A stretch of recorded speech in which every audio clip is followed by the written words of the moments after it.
Hello दोस्तों, Sandeep here again. आज इस पर्टिकुलर वीडियो में मैं एक टॉपिक लेके आ रहा हूँ जहाँ पे प्रोजेक्ट मैनेजमेंट जो सिविल इंजीनियरिंग का बहुत ही एक महत्वपूर्ण जो हिस्सा है वहाँ पे कैसे पहुँचे। साइट इंजीनियर में बहुत खपा दिए, बहुत लाइफ बर्बाद किया, लेबर्स के साथ झगड़ा किया, गाली गलौज हो गया, बहुत मगजमारी है, आगे बढ़ नहीं पा रहा है, सैलरी नहीं बढ़ रही है। अगर इस पर्टिकुलर सिचुएशन में अगर आप हो तो ये पर्टिकुलर वीडियो पूरा का पूरा आप देख लीजिए, आपका पूरा समाधान हो जाएगा। चलिए शुरू करते हैं। तो प्रोजेक्ट मैनेजमेंट ये एक जो है, मैं एक छोटा सा रिचुअल उदाहरण दे रहा हूँ आपको। कुछ इसमें धर्म शर्म कुछ नहीं है, लेकिन एक श्री कृष्ण जी है जो अपने सारथी जो है एक पर्टिकुलर डायरेक्शन में लेके जाने का काम करते हैं। जो ये घोड़े हैं, ये घोड़े क्या है, हर एक घोड़ा सिविल इंजीनियरिंग लाइन में एक एक डिसिप्लिन है। सारथी जो है और श्री कृष्ण जो है वो कौन है? सारथी जो है जो पीछे बैठा है, चैरियट के पीछे बैठा है, वो आपका क्लाइंट है। और आप जो है वो प्रोजेक्ट मैनेजर हो, जो एक आपके प्रोजेक्ट को एक दिशा के अंदर आप लेके जा रहे हैं। तो कुछ लोगों को ऐसा लगेगा कि क्या बकवास चल रही है, लेकिन ये सच में आपको बता रहा हूँ कि साइट पे लेबर्स साइट चला रहे, ऐसा सिचुएशन बहुत बार जो प्रोजेक्ट मैनेजमेंट या जो साइट इंजीनियर काम कर रहे हैं उनको पता चलेगा मैं क्या बता रहा हूँ। क्योंकि साइट इंजीनियरिंग के अंदर बहुत बार लेबर्स ही प्रोजेक्ट मैनेजमेंट का काम करते हैं। आज मेरा छुट्टी का दिन है, आज बीबी का तबीयत ठीक नहीं है, आज त्योहार है, आज स्ट्राइक है, तो लेबर्स लोग ही साइट मैनेज कर लेते हैं। आप प्रोजेक्ट मैनेजमेंट यानी खाली लेबर आए कि नहीं आए, मटेरियल आया कि नहीं आया, उतना ही मैनेजमेंट हो जाता है। बहुत बार तो यही होता है साइट पे, और उसकी वजह से साइट इंजीनियर प्रोजेक्ट मैनेजर बन ही नहीं पाता। अगर उसकी काबिलियत है तो भी नहीं बन पाता। तो उसके लिए क्या करना चाहिए? प्रोजेक्ट मैनेजमेंट लोगों को क्या, किस पर्टिकुलर आयाम पे पहुंचने, उस आयाम पे पहुंचने के लिए क्या करना चाहिए? तो ये है प्रोजेक्ट मैनेजमेंट पर्सन या बीआईएम टेक्नोलॉजिस्ट पर्सन। बहुत बार क्या होता है, ये खाली प्रोजेक्ट मैनेजर ही रहता है, बीएम टेक्नोलॉजिस्ट तो रहता ही नहीं है। इसकी वजह से उसको डाटा जो है वो गलत डाटा मिल जाता है। अगर आप मैनेजर बनना चाहते हो और आपके पास डाटा जो है, जो आपके पास रीडिंग है, जो भी पैसे का डाटा है या जो भी लेबर्स का डाटा है, मटेरियल्स का, इन्वेंट्री का डाटा, इकोनॉमिक्स का है, टेंडर डॉक्यूमेंट है, कॉन्ट्रैक्ट्स का डॉक्यूमेंट है, वो अगर डाटा आपके पास है ही नहीं तो क्या खाप आप प्रोजेक्ट मैनेजर बन पाओगे? आप साइट के ऊपर लेबर का अंडर ही काम करोगे। उसके लिए मैं बता रहा हूँ कि साइट इंजीनियर या प्रोजेक्ट मैनेजर बनने के लिए क्या क्या चीज़ें लगती है। एक जो है, प्रोजेक्ट मैनेजर बनने के लिए अकाउंट्स का नॉलेज होना बहुत ज़रूरी है, कॉन्ट्रैक्ट्स मैनेजमेंट का भी बहुत ज़रूरी है, एस्टिमेशन कॉस्टिंग, प्रोजेक्ट प्लानिंग, जो monitoring scheduling, project planning, monitoring and scheduling. यहाँ पे प्लान कर दिया लेकिन मैनेजमेंट के मॉनिटरिंग करना ही नहीं आ रहा है या कोई दूसरा ही मॉनिटर कर रहा है, ये काफ़ी सारे प्रॉब्लम्स रहते हैं। मैं पहले पूरी चीज़ दिखा देता हूँ, फिर हर एक चीज़ एक्सप्लेन भी करूँगा। सेफ्टी, साइट के ऊपर सेफ्टी, कोई मर रहा है, कोई किसका बीमारी है, कोई शूज़ यूज़ नहीं कर रहा है, खिला घुस गया अंदर, साइट के ऊपर बहुत बड़ा एक्सीडेंट हो गया, कोई लेबर मर गया, साइट 8 दिन से बंद है, पुलिस केस चल रहा है, लाइक दैट। एक्चुअली ये सेफ्टी का भी चक्कर बहुत बार हम लोगों ने देखा है। दूसरा जो है कोऑर्डिनेशन। कोऑर्डिनेशन यानी खाली लेबर्स का कोऑर्डिनेशन नहीं है, या आपके बॉस का और आपका कोऑर्डिनेशन नहीं होना चाहिए। आपका आर्किटेक्ट के साथ, स्ट्रक्चरल इंजीनियर के साथ, एमईपी इंजीनियर के साथ, और जो भी साइट के ऊपर जो 4 एम रहते हैं, main, material, machinery and miscellaneous, ये जो 4 रिसोर्सेज रहते हैं, इन सारे चीज़ों का कोऑर्डिनेशन आपकी जवाबदारी है, आपको होना चाहिए। कोऑर्डिनेशन के भी कई सारे पहलू रहते हैं, किस तरीके से आप कोऑर्डिनेट करेंगे। एक जो होता है लिखाई होता है कि आप एक लेटर दे देंगे, दूसरा जो होता है ईमेल, डिजिटल कोऑर्डिनेशन। तीसरा जो है आप व्हाट्सएप के जरिए, मैसेज, एसएमएस के जरिए आपने कोऑर्डिनेशन दे दिया। एक जो होता है वो आपने कुछ सुन नहीं रहा है, कोई नहीं हो रहा है, बाद में अगर बिल्डिंग गिर जाएगा तो आपको लीगल प्रॉब्लम्स में आप भी फंसोगे, बॉस भी फंसेगा, ऐसा सिचुएशन है, आपने एक लीगल नोटिस भेज दिया। ठीक है, तो ऐसी जो चीज़ें हैं इसको बोलते हैं कोऑर्डिनेशन। एक पर्टिकुलर लेवल पे आपको कोऑर्डिनेशन के जो प्रिंसिपल्स है वो भी समझने हैं, डायरेक्ट जंप नहीं मारना है, हायरार्कीज को मेंटेन करना है। जैसे आपके घर में बिजली नहीं आती, डायरेक्टली आप मोदी साहब को फ़ोन नहीं करते, मोदी साहब क्या चल रहा है, इतना मैं टैक्स दे रहा हूँ, मेरे घर में पानी या बिजली भी नहीं आ रहा है, ऐसे नहीं होता है। आपको लोकल ऑफिस में किधर किधर जो हायरार्की लेवल के हिसाब से आपको चलना चाहिए। वैसे ही साइट में आपको दिक्कत आ रही है तो इमीडिएटली एक लेवल के ऊपर ही आप नोटेशन दे देंगे। वो उसको समझ में नहीं आ रहा है तो नेक्स्ट टाइम पे hierarchy, upper level, directly top पे जाएंगे तो बॉटम वाले आपके ऊपर चिढ़ जाएंगे, आपको प्रॉब्लम करेंगे जॉब के लिए भी और आगे चल के प्रोजेक्ट के लिए भी।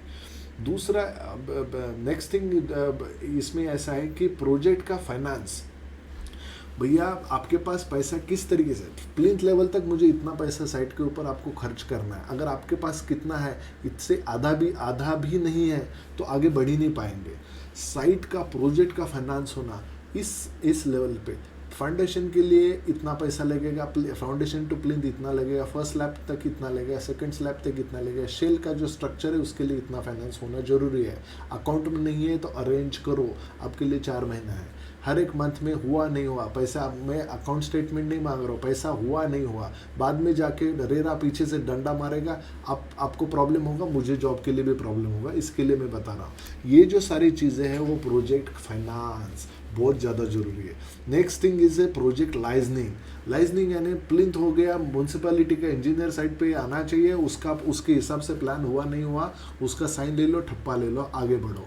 विदाउट डूइंग दैट, एक्चुअली अगर आप आगे बढ़ोगे, म्यूनसिपैलिटी के जो नॉर्म्स है, कंप्लायंसेस है, उसको अगर ध्यान में नहीं रखोगे, बुरी तरीके से फंसोगे। ये एक रहता है प्रोजेक्ट का जो कंप्लायंसेस या लाइजनिंग जो रहता है वो रहता है। Next thing is the site management. Site management ये क्या है, साइट के ऊपर कितना मटेरियल है, क्या है, ये है वो है, बहुत सारी चीज़ें, साइट का जो ऑफिस है उसमें सेफ्टी का काफ़ी सारी चीज़ें आपने अच्छी तरीके से रखी है, नहीं रखी है। बहुत बार ऐसे कभी ऐसा होता है, कोई भी ऐसा ऑफिसर साइट पे आ जाता है, एक कोई बंदा है जो 18 साल के नीचे काम कर रहा है, वो पकड़ा गया, पता चल गया वो एक बहुत बड़ा ऑफिसर से उसके साथ कुछ नाता है और आपकी साइट फंस गई बहुत ही बुरी तरीके से, क्योंकि 18 ईयर्स के नीचे अगर कोई लेबर आपके साथ काम कर रहा है, आपके यहाँ पे काम कर रहा है, वो पकड़ा गया तो HR वाले, ह्यूमन रिसोर्स वाले आपके पीछे डंडा लेके आ जाएंगे, बहुत प्रॉब्लम में फंसोगे आप भी, आपके बॉस भी। तो ये छोटी जो चीज़ें हैं वो दिमाग में रखना बहुत ज़्यादा ज़रूरी है। नेक्स्ट थिंग इज 4M's जो रिसोर्स मैनेजमेंट, मटेरियल, इसमें क्या आता है, एक M, 4M बोलता हूँ मैं। एक M जो है वो मटेरियल है, दूसरा M जो है मैन, यानी उसमें लेबर्स आ गए, सारे टाइप के लेबर्स आ गए, स्किल्ड हो गए, अनस्किल्ड हो गए, भिस्ती यानी छोटे जो देहाती लेबर जो रहता है वो लेबर्स भी है, काफ़ी सारे जो स्किल्ड अनस्किल्ड लेबर्स भी है या स्टाफ भी है, वो सारे लेबर्स यहाँ पे आ गए। मिसलेनियस एंड मशीनरीज, कौन सी मशीनरी लगेगी, भैया आपके पास खाली 10 क्यूबिक मीटर का कंक्रीटिंग है, आप RMC प्लांट लगाओगे तो वो एक वाइट एलिफेंट बन जाएगा, आपको बहुत उसका जो पैसा है वो चुकाते प्रॉब्लम आ जाएगा। प्रोजेक्ट का कॉस्टिंग जो ओवरहेड्स बोलता हूँ मैं, तो प्रोजेक्ट के अंदर जो ओवरहेड्स बोलते हैं वो बहुत ज़्यादा बढ़ जाएंगे, पूरा प्रोजेक्ट का वायबिलिटी ही निकल जाएगा, प्रॉब्लम में आ जाएगा प्रोजेक्ट। ठीक है, तो ये कौन सा मटेरियल यूज़ करना चाहिए, किस तरीके, अगर मटेरियल सीमेंट आता है साइड पे, स्टील आता है, जो भी आता है, किस तरीके से स्टैकिंग करना जरूरी है। नया कुछ माल साइड पे आता है उसका टेस्टिंग करना भी जरूरी है, जो क्वालिटी मैनेजमेंट के अंदर आ जाता है। तो हर एक के जो टेस्टिंग किस तरीके से, सीमेंट टेस्ट होता है, स्टील टेस्ट होता है, सैंड टेस्ट होती है, अलग अलग टाइप के टेस्ट रिजल्ट्स हम लोगों ने बीटेक या एमटेक के अंदर या डिप्लोमा भी आपने कराया है तो भी आपको मिल जाते हैं। अगर आपको याद नहीं है तो भी गूगल के थ्रू या यूट्यूब के थ्रू आपको मटेरियल कैसे टेस्ट करना है उसके धड़क से सारे चीज़ें आपके सामने आ जाएगी, लेकिन टेस्टिंग करना बहुत ज़रूरी है। ठीक है, ये हो गया। फिर बाद में लीगल मैनेजमेंट ये क्या है, काफ़ी सारे कॉन्ट्रैक्ट्स मैनेजमेंट, लीगल मैनेजमेंट, ये एक बहुत ही बड़ा आयाम है और उसके लिए काफ़ी सारे कॉन्ट्रैक्ट्स या लीगल जो ब्लैक कोट वाले ऐसे लोग आपको मिलेंगे जो आपको दूर रखने हैं, उसके लिए दूर करने हैं। क्यों करने हैं? क्योंकि लीगल ये जो एक बार कोर्ट कचहरी का चक्कर लग गया तो प्रोजेक्ट तो भूल ही जाओ, बाकी का ही यानी इतना पैसा चला जाता है कि आप पूछो नहीं।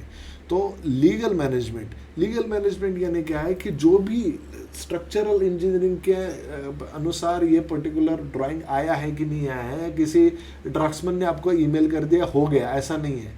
उसका सिग्नेचर होना चाहिए। अगर उस हिसाब से साइट के ऊपर काम हो गया और स्ट्रक्चरल मेन बॉस ने बता दिया ये ड्राइंग क्यों भेजा है, ये वो दोनों का झगड़ा और साइट के ऊपर आपने कास्ट भी कर दिया तो साइट सफ़र हो जाएगी। ठीक है, तो लीगैलिटीज़ के हिसाब से आपके पास जो ड्राइंग आया है उसकी सैंटिटी, मटेरियल आया है उसकी सैंटिटी यानी साइंटिफिक नेचर में, यानी उसकी लीगैलिटी वो आपको तलाशनी है, वो आपको खबर रखनी है उसकी। तो ये होता है पूरा लीगल मैनेजमेंट। ओके, कॉन्ट्रैक्ट के साथ इतना आपने रनिंग बिल आपने दे दिया, बिलिंग के हिसाब से बिल दे दिया, बिल आया नहीं है, आपने अगर 50 दिन ले लिए, भैया मैं आपको उसका प्रोविज़न भी रहता है कॉन्ट्रैक्ट्स के अंदर, एक पर्टिकुलर तारीख तक आपका बिल आपने रेज किया लेकिन उसका बिल आया नहीं है। क्यों आया नहीं है? उसका रेट ऑफ इंटरेस्ट, उसका जो इफ़ेक्ट है वो कब मिलेगा? जैसे आपको आपने नौकरी की कुछ जगह पे 4 महीने हो गए, सैलरी 1 रुपया भी नहीं दिया, तो जाने आने का जो खर्चा है, खाने पीने का जो खर्चा आपने किधर से बोरो किया, आपको कुछ ना कुछ तो तकलीफ होगा ना उसका। वैसे ही प्रोजेक्ट के लिए भी तकलीफ वाला चीज़ रहता है, प्रोजेक्ट अफेक्ट हो जाता है। ठीक है, तो ये लीगैलिटीज़ भी जानना जरूरी है। ये सारे पहलू जो है ये एक दूसरे के साथ इंटरकनेक्टेड है।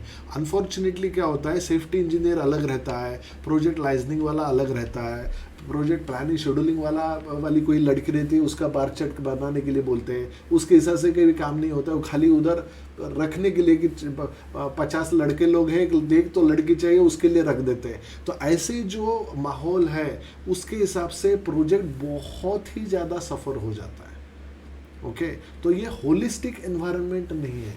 होलिस्टिक एनवायरनमेंट बनाने के लिए क्या क्या ज़रूरी है, ये सारी चीज़ें जानना तो ज़रूरी है, लेकिन उसके हिसाब से कुछ सॉफ्टवेयर्स भी जानना ज़रूरी है।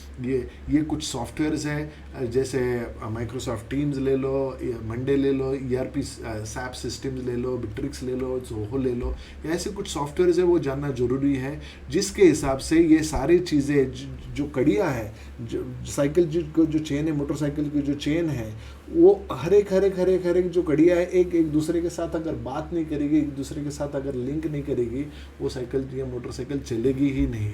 तो ये जो है कड़ियाँ जोड़ने का काम करती है। अनफॉर्चुनेटली बहुत ही इंडस्ट्री में ये सारे लोग रहते हैं, लेकिन खाली लोग रहते हैं, कड़ियाँ रहती है, जोड़ने का काम कोई करता ही नहीं है।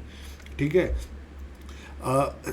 ये agile, six sigma, Prince2, PMP, green belt, waterfall, scrum, ये जो सिस्टम है आप बाद में गूगल में थोड़ा सा टाइम लेके देख लेना, ये सारे बॉर्न हुए हैं सिविल इंजीनियरिंग में और माइग्रेट हो गए सारे कंप्यूटर साइंस में। अनफॉर्चुनेटली सिविल इंजीनियर ये क्या है वो ढूंढने के लिए भी आपको गूगल की तरफ जाना पड़ा। एक सिंपल एक वाटरफॉल टेक्निक क्या है, पानी बह रहा है ऊपर से नीचे, पानी बह रहा है आगे समुंदर की तरफ और आप जा रहे हो उल्टा, तो आपको क्या होगा, बहुत ज़्यादा ज़ोर से आपको एफर्ट्स करना पड़ेगा। वाटरफॉल टेक्निक यानी बहते पानी की तरफ जाओ, उस तरफ जाओ। अगर कोरोना सिचुएशन है, ये है वो है, मास्क पहनना जरूरी है, ये करना जरूरी नहीं तो कोई पुलिस वाला ये वो, ठीक है सेफ्टी भी जरूरी है, कोरोना नहीं होना चाहिए आपको, लेकिन उसके बाद में नहीं तो लेबर्स कम हो जाएंगे, प्रॉब्लम आ जाएगा, साइट वैसे भी बंद पड़ जाएगी। अगर वो सिचुएशन नहीं आती है तो कोई पुलिस वाला आ जाएगा, ये चीज़ें क्यों आपने नहीं की, वो भी प्रॉब्लम आ जाएगा। तो बहते हुए पानी की तरह वाटरफॉल टेक्निक यानी जिस तरीके से फ्लो जा रहा है उस तरीके से आपको स्विम करना है, जाना है। ठीक है, तो ऐसे काफ़ी सारे टेक्निक्स है, आप थोड़ा सा उसको गूगल आउट या यूट्यूब के जरिए आप देख लो, वो जो टेक्निक है हर एक टेक्निक का स्टडी करो। और आपके साइट के ऊपर, आप भले ही साइट के ऊपर डिप्लोमा वाले हो, सिंपल साइट इंजीनियर भी नहीं हो, साइट का सुपरवाइज़र हो, तो भी ये जो छोटे छोटे जो टेक्निक है आप इस्तेमाल करना चालू करो, आपका अपग्रेडेशन आज से अभी से चालू हो जाएगा। ठीक है, तो ये सिंपल प्रिंसिपल्स आपको ध्यान में रखनी है। अगर आपको सच में जोर से आपको एक छलांग लगानी है तो क्या करना है, इसके लिए हम लोगों ने एक पर्टिकुलर सॉफ्टवेयर डेवलप किया है जिसको हम लोग ईपीएमसी, जो डिजिटल पीएमसी करके जो सॉफ्टवेयर है वो हम लोगों ने डेवलप किया है। मैं दिखा देता हूँ जल्दी से। ये सॉफ्टवेयर जो है एक कमाल का हम लोगों ने बनाया। इसके लिए कमाल का सॉफ्टवेयर है नहीं, मेरा कम से कम 20 साल का एक्सपीरियंस मैंने निचोड़ निचोड़ के इसके अंदर डाल दिया है। ठीक है, जो भी आपको लगता है मटेरियल डैशबोर्ड ही सामने आ जाता है कि आज का क्या ये है, कितने आरएफआईज आ गए, कितने दिए, कितने नहीं दिए, एक्टिविटी क्या है, कब कितना क्या होगा, किसने रिस्पॉन्ड किया, किसने नहीं किया, उसका डायरेक्टली रिपोर्ट सामने आ जाएगा। ये पैसे का हिसाब है, कितना प्रॉफिट हो गया, कितना लॉस हो गया, कब पैसा आया, कब नहीं आया। ये डाटा के ऊपर ध्यान मत देना ना, ये डेमो डाटा है। ये अकाउंट भी मैंने डेमो एक पर्टिकुलर वीडियो के लिए किया है।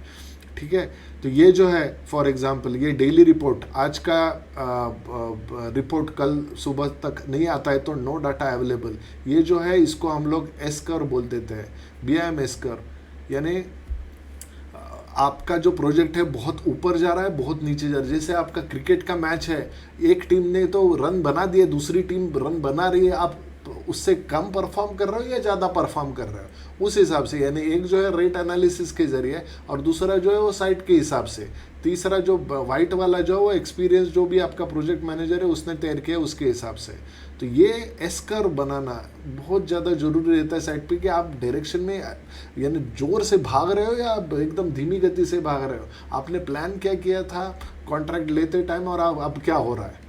ठीक है, क्योंकि पैसे का हिसाब है भैया, सच में बता रहा हूँ। 8% 9% जनरली रेट ऑफ इंटरेस्ट तो कम से कम लगता ही है। अभी तो ज़्यादा है, 10.5% है। 8 to 9% आपका एक्सकेलेशन कॉस्ट है। यानी आप आज आपके जेब में अगर 100 रुपये है तो नेक्स्ट ईयर उसकी वैल्यू 95 रुपये या 94 रुपये 94 रुपीज़ हो जाएगी। तो 6-7 रुपये ऐसी वैल्यू कम हो गई, रुपये की वैल्यू जिसको हम लोग इन्फ्लेशन बोलते हैं, महंगाई दर बोलते हैं। ठीक है, तो वो अगर आपका प्रॉफिट आपने 5% प्रॉफिट पकड़ा है एक पर्टिकुलर प्रोजेक्ट में, हाथ में ले लिया प्रोजेक्ट और प्रोजेक्ट चल रहा है 3 साल। ठीक है, तो 5% के हिसाब से 15% तो रुपए का वैल्यू ही कम हो गया, तो 10% आपका घाटा हो गया भैया, फायदा नहीं हुआ है। ठीक है, तो ये पैसे का जो फाइनेंस प्रोजेक्ट फाइनेंस जाना भी बहुत ज़्यादा जरूरी रहता है। ठीक है, ये पर्टिकुलर रेट एनालिसिस क्या चक्कर है, कॉन्ट्रैक्ट रेट एनालिसिस क्या चीज़ है, हर एक का कितना कंट्रीब्यूशन है प्रोजेक्ट के लिए, किसमें कितना पैसा आना चाहिए, ये पूरा हम लोगों ने सॉफ्टवेयर के अंदर ही डाला है। डेली डिजिटली हर एक के पास मोबाइल रहता है, काम वाली जो झाड़ू लगाते है उसके पास भी मोबाइल रहता है आजकल। खाली वो डाटा भरे, डेली रिपोर्ट भरे, ये डाटा ऑटोमेटिकली जनरेट हो जाता है। हम लोगों ने ये सॉफ्टवेयर बनाया है और कुछ ही महीनों में हम लोग ये सॉफ्टवेयर मार्केट में भी लेके आने वाले हैं। अकाउंट्स मैनेजमेंट, एस्टिमेशन, कॉस्टिंग और ये रनिंग बिल का भी मैनेजमेंट पूरा इसके ही अंदर हो जाएगा। ये सारा BIM का डाटा इसके अंदर आ जाता है। आजकल बहुत बोलते हैं इंडस्ट्री में कि BIM टेक्नोलॉजी, रेविट मॉडल बन गया, हो गया BIM टेक्नोलॉजिस्ट। ऐसे नहीं रहता है। जो आपने जो डाटा तैयार किया है वो data synchronisation, data accumulation, data management, data हर एक सॉफ्टवेयर के अंदर किस तरीके से जाता है, ओके, इंटरपोर्टेबिलिटी रहता है। हर एक सॉफ्टवेयर हर एक दूसरे के साथ किस तरीके से बात करता है, किस तरीके से डाटा सिमुलेशन रहता है, उसके हिसाब से ग्राफ क्या है, आप लोग ज़्यादा जा रहे हो, कम जा रहे हो, धीरे जा रहे हो या स्लो जा रहे हो, एकदम ही स्लो जा रहे हो। तो ये जो डाटा, इसमें फाइनेंस मैनेजमेंट आ गया, safety, quality and safety management आ गया, शेड्यूलिंग मॉनिटरिंग आ गया, BIM सिंकिंग आ गया, इसके साथ कॉन्ट्रैक्ट्स मैनेजमेंट। कॉन्ट्रैक्ट मैनेजमेंट तो आजकल तो इतना बुरा हाल है भैया, पूछो मत। क्या चीज़ें मैं बता रहा हूँ। मैंने आपके साथ, सपोज आप मेरे क्लाइंट हो, मैंने आपके साथ कॉन्ट्रैक्ट बना दिया, वो बड़ा बंडल किधर पड़ा रहता है कोने में, कोई पूछता ही नहीं है, कोई देखता भी नहीं उसके अंदर। प्रोजेक्ट जब खत्म हो गया, पैसा इतना आया नहीं आया, जब ये एक दूसरे के साथ मारामारी, पूरा झगड़ा, गाली गलौज चालू हो गया, तब वो डाटा निकल के आ जाता है। जो यानी पूरा हम लोग तो बोलते हैं डेड डॉक्यूमेंट, वो पूरा सोया हुआ स्लीपिंग डॉक्यूमेंट हो गया। वो डेड डॉक्यूमेंट जब आप खोलेंगे उसके ऊपर भैया ये क्या किया था और क्या हो गया, उस टाइम पे आप जो मुर्दे गए हैं उसको जिंदा नहीं कर सकते आप, पूरा पैसा चला जाता है। इसलिए बहुत सारे कॉन्ट्रैक्टर्स प्रॉफिट नहीं लॉस में जा रहे हैं। ओके, बहुत सारे डेवलपर्स, बिल्डर्स, प्रोमोटर्स, इन्वेस्टर्स भी लॉस में जाते हैं, क्योंकि ये सारा जो चीज़ है वो आप देखते नहीं हो। ये अगर आप अच्छी तरीके से देखेंगे, कसम से बता रहा हूँ, सिविल इंजीनियरिंग में लॉस होने का सवाल ही नहीं आता है। आपको पता होना चाहिए कि किस वक्त, किस पर्टिकुलर सिचुएशन में आपको किस तरीके से पैसे का मैनेजमेंट जाना जरूरी है। ओके, अब भले ही डिप्लोमा हो, तो एकदम 80 से ड्रॉप आउट, एक साल गैप लेके भी आपने डिप्लोमा किया, लेकिन ये चीज़ें आपकी मुँह ज़बानी याद है, तो आप बहुत ही बड़े डेवलपर, बिल्डर या इन्वेस्टर बन सकते हो। उसमें आपकी अगर रुचि है तो बहुत ही आगे जा सकते हो। ठीक है, तो ये पूरा प्रोजेक्ट मैनेजमेंट का सॉफ्टवेयर जनरली हम लोग जब भी इधर कोई पढ़ने के लिए या लॉन्ग टर्म करियर बनाने के लिए आता है, ये इसके यूज़र आईडी पासवर्ड दे देते हैं, इसके ऊपर भी ट्रेनिंग होता है और काफ़ी सारे सॉफ्टवेयर्स भी हम लोग सिखाते हैं। अगर सच में आपको ये वीडियो अच्छा लग गया तो प्लीज़ थम्स अप दे देना, और बहुत ही प्यारा लग गया तो यहाँ पे ही सब्सक्राइब कर देना। थैंक यू वेरी मच, मिलते हैं नेक्स्ट वीडियो में, बाय बाय।